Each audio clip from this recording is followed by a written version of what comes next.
Jenny's positiveness here, I'm not going to give it to you.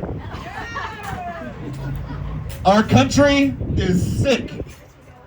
Our water is poisoned, our food is poisoned, and our politics is poisoned. This is not a natural illness. It is a sickness of extraction and exhaustion. A sickness born from policies that reward concentration over contribution and hoarding over hard work.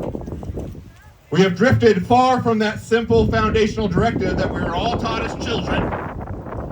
Leave things better than you found them.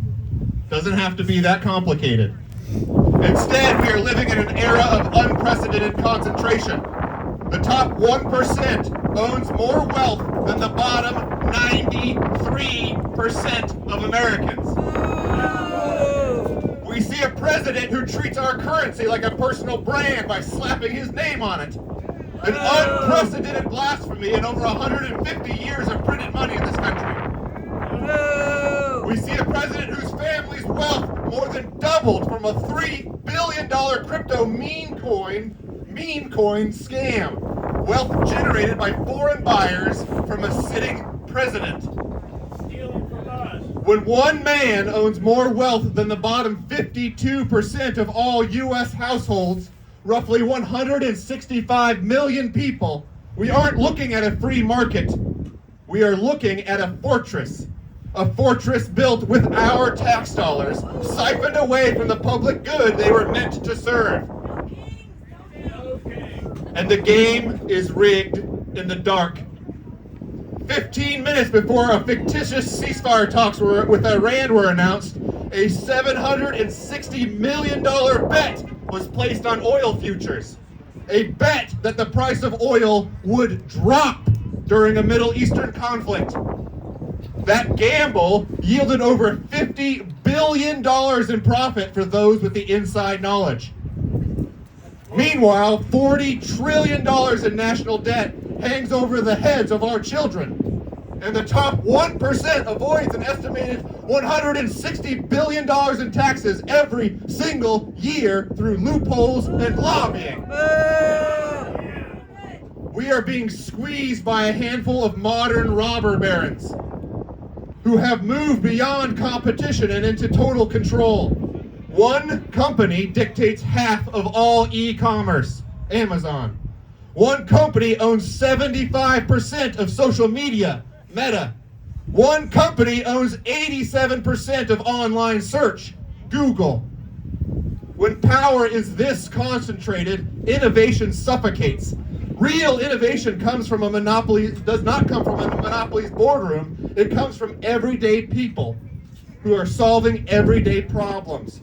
How can we expect the everyday person to innovate when 60% of U.S. households live paycheck to paycheck? Here is the truth we must carry forward. Inequality is not inevitable. It is a policy choice. Woo! Pause for applause.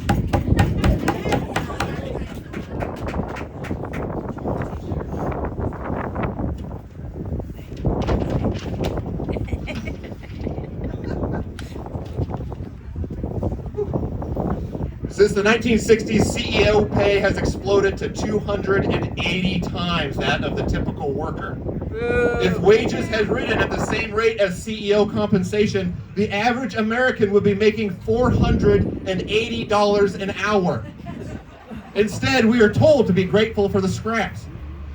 But America has a long, proud history of overcoming impossible challenges through unity and reform.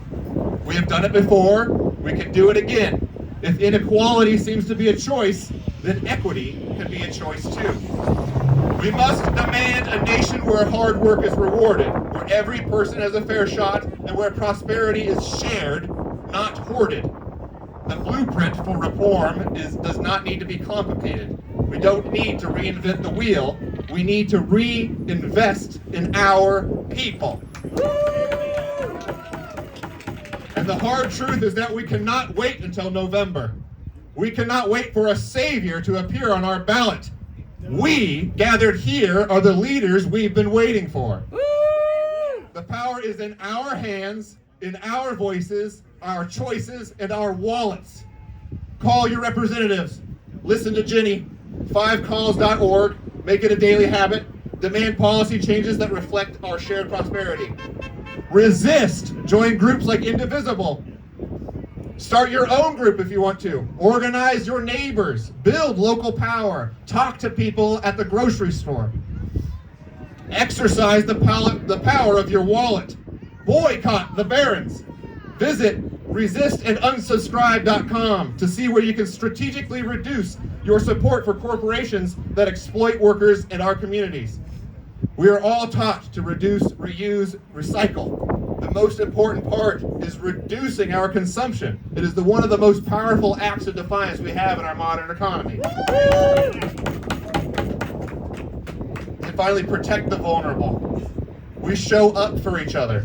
We saw it in the negative 30-degree resistance in Minneapolis. We see it in the Iowa nice that keeps our communities whole. We are fighting for a nation that is happier, healthier, and more unified because we have reclaimed this agency. The choice before us is clear. Let us decide right here and now together to stop stomaching injustice. Let us choose a different path. Let us leave this country better than we found it. And let us declare loudly and with no hesitation, today, tomorrow, and for all generations to come, there will be no kings.